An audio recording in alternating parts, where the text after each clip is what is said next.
Shadows in the water. The unexplained phenomena of our town's river. The rain lashed against my windshield like angry waves as I drove my father home from yet another bar. He wasn't a fighter when drunk, but a crier. The kind who'd slump over the bar, sobbing uncontrollably, bringing down the mood of the entire establishment. Even now, he alternated between sniffling and staring blankly out the passenger window, occasionally lapsing into semi-consciousness. At one point, he leaned over the center console, attempting to hug me. "Dad, no." I snapped, narrowly avoiding swerving off the road. "I'm trying to drive. Stay on your side, or I'm pulling over." Like a chastised dog, he shrank back, recognizing my tone if not my words. Since childhood, people had called me mature for my age. But when you're forced to be the parent in your family, you don't have much choice. Our route ran parallel to the local river, infamously known as the Devil's Gutter. It snaked in and out of view behind the tree line, taunting every passing driver. I knew it was evil, yet I couldn't help but feel a nostalgic fondness for it. It was the only thing that lent any sense of danger or mystique to our otherwise unremarkable small town. At first glance, the gutter seemed mild, shallow and narrow enough to jump across. But appearances were deceiving. It was hundreds of feet deep, with an undercurrent stronger than an Olympic swimmer could withstand. The banks were undercut, impossible to climb once you were in. The carbonated water had carved intricate networks of channels and caves deep into the limestone bedrock. One misstep and you'd be seized by the current, dashed against the rocks, and plunged into some dark cave where your body would be preserved forever, pinned to the stone like a macabre decoration. The gutter featured in every local folktale and ghost story. As kids, we'd tell the tale of Bart O'Neill, a 19th-century prospector who supposedly drowned unwanted kittens in the river. The story went that he was found dead in his bed, shredded by hundreds of tiny claws, his eyes gouged out, fingers bitten off and ribcage torn open. Inside his chest cavity, the police allegedly found dozens of tiny cat poops. It was all made up, of course, the crude invention of imaginative schoolboys. But I'd found old newspapers mentioning a Bart O'Neill who had indeed vanished from town long ago. The only odd detail was that when his cat was found locked in his shed a week after his disappearance, it was well fed, as if someone had been sneaking in to care for it. Every glimpse of the river sent my mind wandering, igniting a sort of morbid curiosity I'd come to dread. But my father's long, obnoxious groan broke my reverie. I was suddenly thrown back to the first time I'd had him in my passenger seat. A nervous 15-year-old without a license, hands shaking as I navigated through other drunk drivers on New Year's Eve. "This would have been our anniversary," he'd moaned. "Our 15th. I'd gotten over Mom's death over a decade ago. Why couldn't he? We weren't the only ones who'd experienced loss. The whole town had mourned Annabelle, our high school cheerleading captain. She tried to jump the gutter and cleared it, but the muddy opposite bank gave way beneath her feet. 15 minutes later, they'd gotten a ping from an SOS beacon her mother had made her wear. This sparked a frantic but fruitless search of the surrounding area. Improbable rumors circulated that she'd found an air pocket in the limestone cave system, just close enough to the surface for one desperate call for help to make it through. Sometimes I pictured her down there, in unfathomable darkness, struggling to keep her head above water. I wondered if she knew that surrounding her were the corpses of those pulled into the caves before her. I imagined a gaunt, bleached hand brushing her ankle in the current, or being crowded by the empty eyes of those who'd found that air pocket before her and never escaped. Maybe the darkness was a mercy. I tried to drown out my father's moaning by turning up the radio, but he grunted and pawed at the dashboard until it was off again. I already knew tomorrow's script. "I've let you down," he'd say, head bowed like a dog caught misbehaving. "I've never been the father I should have been." And it would all be very genuine, very sincere, and very, very temporary. I'd even paid for his rehab once, after he'd nearly choked to death on his own vomit. "This is a wake-up call," he'd said.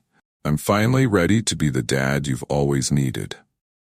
For a few months of sobriety, he was the best father I could have asked for. Then came another New Year's, and it was like none of it had ever happened. My eyes caught a roadside cross with a bouquet at its base. I knew exactly who it was for. In 4th grade, a little girl named Bethany had been swallowed by the gutter. Her father was the sole witness, and there had been suspicious circumstances, something about marital issues and custody. Everyone suspected him. But what proof did we have? The gutter never parts with its secrets. 3 years later, her dad vanished too. At first, people assumed he just skipped town, tired of the side eyes and whispers. But months later, someone started circulating a voicemail he'd apparently sent at 3 a.m. the night he disappeared. It had been pocket-dialed to a random coworker. The first minute was just rustling, but then you could hear his heavy breathing and the sound of leaves crunching underfoot. In the distance, a little girl's voice called out, "Daddy? Daddy, where are you?" The forest was eerily silent, as if all creatures sensed a predator's presence. The father's breathing grew more panicked as the voice drew nearer. Eventually, you could hear the girl's footsteps in the leaves. The father held his breath. Then came the sound of branches parting, his gasp, and that little voice laughing, "Daddy, I found you." At that exact moment, the voicemail reached its time limit. The police claimed it was fake, just audio doctored by bored teenagers to feed into the gutter's mythology. But Bethany's relatives swore they recognized that giggly little voice. Lost in these dark thoughts, I blinked, and suddenly a woman appeared in the middle of the road. The next few seconds were a blur. One moment I was driving, the next I was stuck in a muddy ditch, the hood inches from a sturdy oak. My father was screaming incoherently, which eventually coalesced into a name, Jessica. He was calling for Mom. "Jessica!" He threw open the passenger door and stumbled drunkenly into the woods. When I glanced in the rearview mirror, the woman was still standing in the road, a vague silhouette in the moonlight. But when I looked back with my own eyes, she was gone. Cursing, I took off into the storm after my father. We were so close to the gutter. In his state, he could easily fall in and become just another name on its long list of victims. But I soon realized I was in the same danger. The storm was intensifying, sideways rain blasting my eyes, wind tugging at trees by their roots. Stupidly, what terrified me most was the thought that I might hear a little girl's voice calling Daddy from the distance. Suddenly, I froze. I could hear the gutter's current over the storm. It must be close.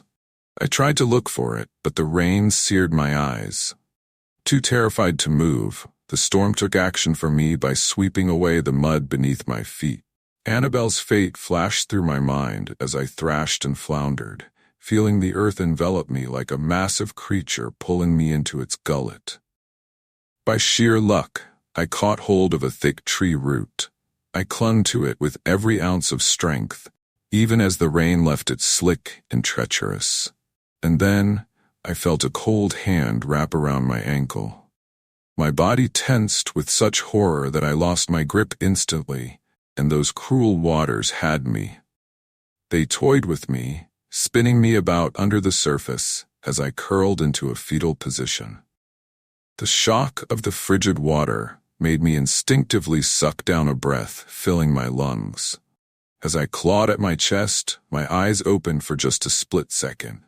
On either side were thick limestone walls, pockmarked with the black abysses of caves. The limestone stretched down far below, disappearing into infinite, inky blackness.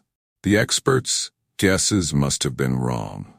The gutter couldn't just be a few 100 feet deep. It had to be a mile at least. Looking down into that darkness, I felt the same vertigo as peering from the top of a skyscraper. That, and an overwhelming sense of things looking back up at me. It reminded me of joining the theater group as a kid, realizing that over 100 pairs of eyes were watching me, expecting a performance. Except this time, I knew they were here to watch me die, to watch me become one of them, to sink down, far below the surface, and join them in all that darkness. Never to see sunlight again, except vaguely through the water's surface, miles above my new home. But even that didn't terrify me as much as the prospect of landing in one of those caves. Even as the current bashed me savagely against rocks and my lungs screamed for air, my only focus was avoiding them. I swear I could see bloated arms and grasping hands reaching out from the darkness of each cave, desperate for a companion in their eternal resting places. Suddenly, the current smashed my head against a rock, and everything became abstract and fuzzy. I could only muster a single coherent thought. Please, not here. Don't let me die here. Somehow, I knew that if I died beneath these waters, my soul would never break the surface. As if answering my prayer, a pair of arms settled around me. Not the cold, grasping claws reaching from the caves, but something warm and comforting, embracing me, cradling me close in a way that told me everything would be okay. The next few seconds were a blur. I have no explanation for how I ended up back on the shore, shivering and retching, emptying water from my lungs onto the mud. All I know is, when I looked up, a bolt of lightning briefly illuminated the stone memorial looming above me. In loving memory of Jessica Whittaker. I know everything about the Devil's Gutters mythology because I was part of it. My family is one of those the school kids whisper about, making up wild stories and creepy theories. Terminal cancer, they'd say around campfires, so horribly painful that not even morphine could touch it. She'd been a painter, always drawing portraits of the gutter. She was the only person who thought it was beautiful, not evil. So the legend goes, she begged her husband, "Please, take me to the river. Let me become part of it. I don't want to hurt anymore." They say they did it on their anniversary, New Year's Day.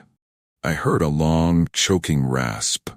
For a moment, I was almost relieved, thinking it was another of my father's drunken groans. Then I realized it was coming from the river itself. I turned and beheld a dozen hands reaching over the banks, unnameable things pulling themselves up from the waters. I only caught vague glimpses of the crawling, groaning creatures, briefly illuminated by lightning. Their skins were bleached white and transparent, like road maps of veins and arteries stretched taut over gray muscles, jagged ribs, and putrid organs. Many were missing limbs, even heads. Others were more ancient still, mummified strands of flesh loosely stitched to crumbling skeletal remains. All seemed to be looking right at me, even though none had eyes to speak of, only empty, black sockets. They crawled forward with horrid determination. Once the gutter had taken you into its waters, laid its claim to you, it never wanted to let you go. They were only coming to retrieve what they were owed. I tried to crawl away through the mud, but it felt like crawling in a bad dream. It felt like the very planet was turning sideways, gravity itself guiding me back towards the river. Then a figure burst through the woods, large and heavy-set. My father. He stumbled into the middle of the crowd of the dead, waving his arms trying to seize their attention. Take me. Take me. Not them. Take me. He was screaming like a man possessed, but they didn't seem to even notice him. They were dead set on me, blind to the rest of the world. Then he turned to the lake, and my eyes followed his gaze to the woman from the road. Now her silhouette was standing in the middle of the river, seeming to hover a few inches above the water, her dress billowing in the wind. "Jessica, take me. Tell them to take me." He let out a primal, raw scream that must have torn his throat to shreds. "I don't want to hurt anymore." She calmly beckoned him with a finger, and in that moment he knew what he had to do. He didn't even hesitate. He went sliding down the bank, and for a moment he seemed to stand upon those bubbling, surging waters just like she did. His arms were stretched wide as he stumbled forward, as if ready to embrace her, and then I blinked and they were gone. So too disappeared that legion of the dead. It seemed they'd accepted the trade. One soul for another. The gutter always took its due. It would have been easy to tell everyone that my dad had just stumbled stupidly into the gutter during another drunken stupor. But I wanted people to remember his sacrifice. I weaved a tale of me falling in and him jumping in after me and hoisting me out, even at the cost of his own life. It didn't make much sense, I must admit, and some people even suspected me for a while. But eventually, everybody accepted the idea of him being a hero in his last moments, getting some redemption at the end. People like when stories get wrapped up in neat little bows. Sometimes I still dream about the two of them, floating in the center of some underwater cave chamber, somehow illuminated by moonlight and by walls lined with glowing pinprick white eyes like stars in the sky. Dead but not dead, the current still flowing about them, animating them like marionettes, spinning them around each other, my mother in my father's arms like a waltz, the way they were on their wedding day.